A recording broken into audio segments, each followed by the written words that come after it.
Vamos agora, né, conferir o filme Os Fantasmas Ainda Se Divertem, Beetlejuice, Beetlejuice, de Tim Burton. É muito interessante quando um diretor resolve visitar sua própria obra. E aí, passaram-se 36 anos desde o primeiro Beetlejuice, que foi para as telas de cinema em 1988. Agora, a curiosidade fica, como 36 anos depois, vai fazer um segundo Beetlejuice? Bom, vamos começar dizendo aqui, em momento nenhum, Tim Burton quis fazer algo que ofuscasse a obra dele. Então, não vai esperando, vai ser melhor do que o primeiro. Não, nem pense, esquece essa informação. Pense que ele é um passeio, é uma revisitação num universo muito próprio do dito.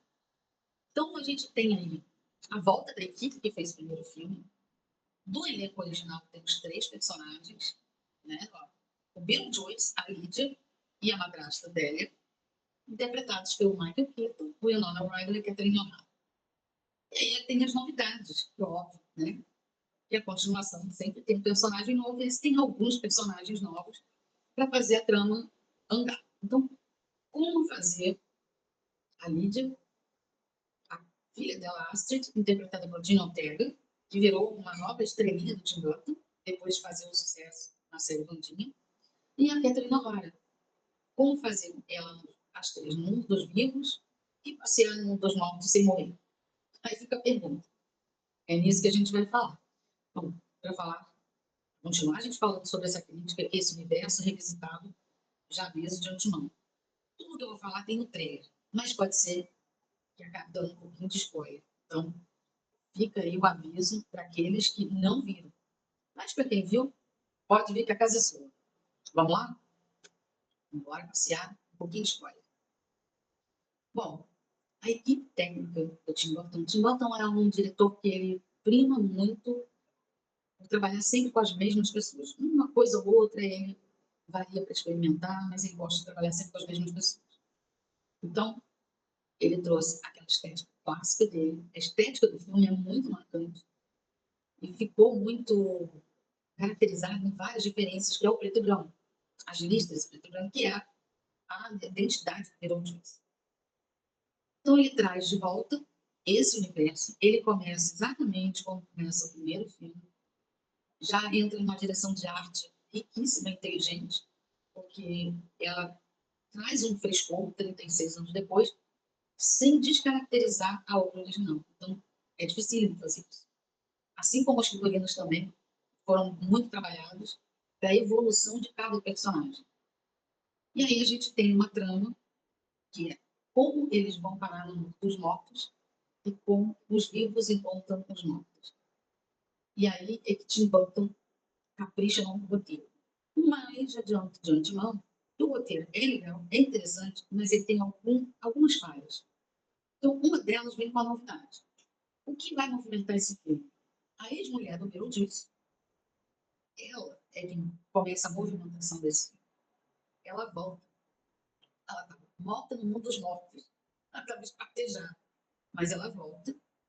E quando ela volta, aí ela vai caçar o Beetlejuice. Ela quer se vingar dele. E, na verdade, ela está errada, tá? O Beetlejuice está cobertinho de razão. Eu só não vou contar muito na frente para não estragar tanta experiência. Mas a saída do Beetlejuice é casar com a Lídia para se livrar da ex-mulher. Então ele tem interesse em ficar com a Lídia. Tem interesse em se livrar da ex-mulher. Por sua vez, o pai da Lídia acaba morrendo. Isso também não é um grande spoiler, porque isso tem no trailer. Inclusive, o funeral tá, é uma das cenas mais bonitas e com a representação da música Day O, que ficou tão característica na cena do jantar, no primeiro filme. E aí ela ganha uma nova roupagem, mais melancólica, porque é a cena do enterro. É divertido? Não, nenhum enterro é divertido. Mas é aí que a história começa a andar. Porque a Lídia começa a ver Beetlejuice. Ele começa a aparecer para ela. E ela começa a ficar apavorada, porque ela não quer ter mais nenhum tipo de contato com Beetlejuice. Nessa crenca toda, a filha dela conhece um garoto. Esse garoto leva a menina para o mundo dos mortos. E aí começa a saga de trazer de volta a Astrid, do mundo dos mortos, e ela vai precisar de quem? Do Beetlejuice. Bom, a gente tem aí uma evolução de interpretação dos três personagens, do Michael Keaton, da Winona Ryder e da Catherine O'Hara, porque a madrasta é sem noção, mas ela é uma sem noção mais legal do que no primeiro filme. A Lídia, ela era uma menina, ela devia ter uns 14 anos no primeiro filme, agora ela é uma adulta. Ela tem uma filha adolescente, né? Então ela já é uma adulta. Ela amadurece algumas coisas, outras não. Mas é aí que as coisas vão começando a entrar nos eixos e a trama ela vem de dois lados. É o mundo dos mortos, Beetlejuice fugindo da mulher, a mulher ainda atrás de Beetlejuice e a Lídia tentando resgatar a filha, que elas têm uma relação difícil, porque a filha não acredita na mediunidade da mãe. Mas só quando ela chega lá no mundo dos mortos é que ela vê que realmente a mãe estava o tempo todo falando a verdade para ela. E aí você tem um Beetlejuice um pouquinho diferente, né? Então, aquele Beetlejuice abusado, altamente sem noção, já não tem mais. Ele já está amadurecido, ele tem um escritório. Lembra daqueles personagens que ficavam na sala de espera lá no mundo dos mortos? Pois é. E esses personagens, ele ganhou um líder, que é o Bob, que estava sentado, Beetlejuice, no primeiro filme, aquele com a cabecinha encolhida, e tem vários Bobs, né, trabalhando para Beetlejuice. Nessa brincadeira de botar os Bobs para trabalhar com Beetlejuice, ele consegue se disfarçar, ele consegue fugir, né, da Dolores. Bom, a gente tem uma construção a mais igualitária, né? Essa evolução dos tempos, porque já não cabe mais aquele Beetlejuice totalmente aloprado.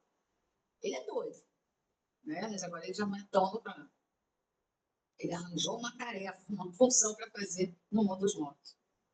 Bom, aí a gente pergunta, o que acontece com o roteiro? O roteiro é bom? É, mas o roteiro tem falhas. Essas falhas se devem à falta de construção da personagem Dolores. Ela vem como uma vilã muito poderosa, é uma fantasma sugadora de almas, e ela, quando ela começa, ela tem a primeira cena dela é com o Danny DeVito, maravilhoso Danny DeVito, que faz um fantasma faxineiro, muito interessante, mas ela se perde no meio do filme. E aí ela aparece já no finzinho para dar uma solução para ela, que nos deixa entender o que terá uma outra, vamos dizer, uma outra parte. Eu já não sei se eles vão chamar de segunda ou de terceira.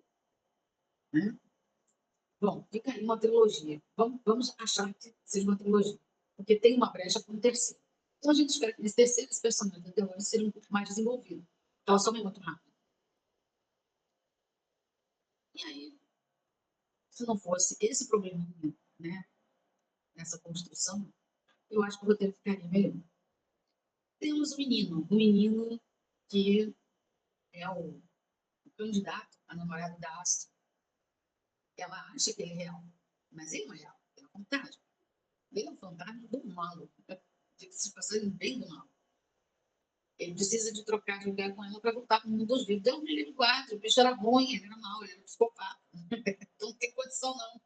Deixa ele lá no mundo dos mortos. Bom, e aí a gente tem um menino que tem uma troca muito boa de Norteca, é uma atriz muito forte, muito intensa. Esse menino, ele é conhecido pelo trabalho na série Casa do Dragão. E eu acho que no cinema mesmo, esse é o primeiro trabalho dele. E ele tá mandando bem. Não tem ninguém ruim nesse filme. Então, ele tá. Até porque o Tim Burton, ele consegue dirigir muito bem ele. Ele consegue trocar muito bem com cada ator e tirar o melhor deles. Porque isso é muito importante, fazer com que o ator tenha capacidade de usar as ferramentas que ele tem para dar o melhor para o personagem. E ele só se cercou de gente que tem um potencial grande para atuar. Então, nesse ponto, ok. Roteiro, tá bom, tá na média, né? Vamos dar um 7 para ele, né? Que a história é bem interessante, é legal. Aparece, sim, o pai da Astrid, que é o marido, é o marido da Lídia, morreu. Né? E aí a Lídia tem um empresário, que é um picareta, que era o namorado dela. Mas, na verdade, ele só queria dinheiro. Né? Então, ele é um personagem, assim, óbvio que você já percebe que ele será descartável, né, ao longo da trama. Até aí, tudo bem, tudo lindo, maravilhoso. mas Tim Burton não sabe trabalhar sem trilha sonora. Então, a trilha sonora do filme é um personagem a mais. Ele faz parte. Tem dancinha, não é tão legal quanto a dancinha. O número do jantar, não. Não é o Day-O, mas é outra música.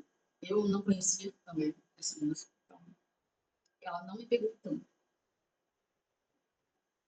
A gente tem cenários muito interessantes, a gente vê um pouquinho mais daquela cidade onde eles foram morar, porque no primeiro filme a gente vê da cidade, que é a maquete, que o personagem do Alec Baldwin constrói para o Adam.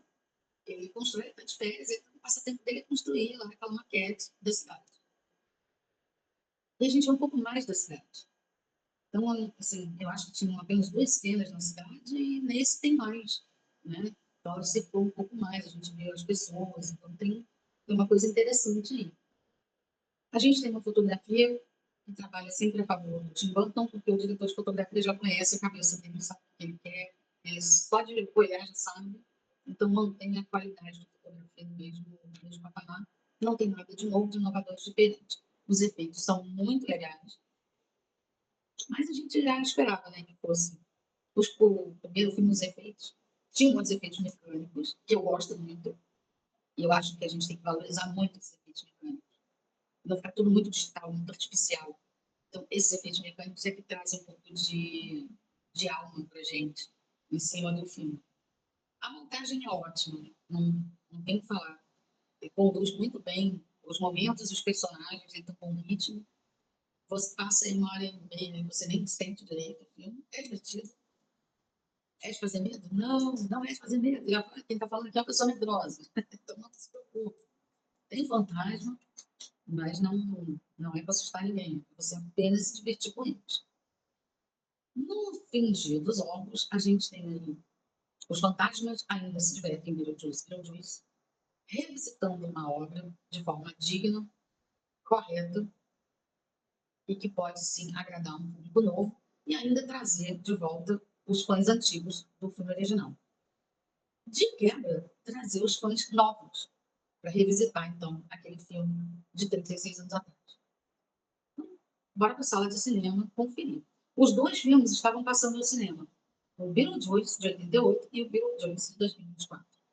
Então, agora é só escolher qual é a sala de cinema que você vai querer assistir.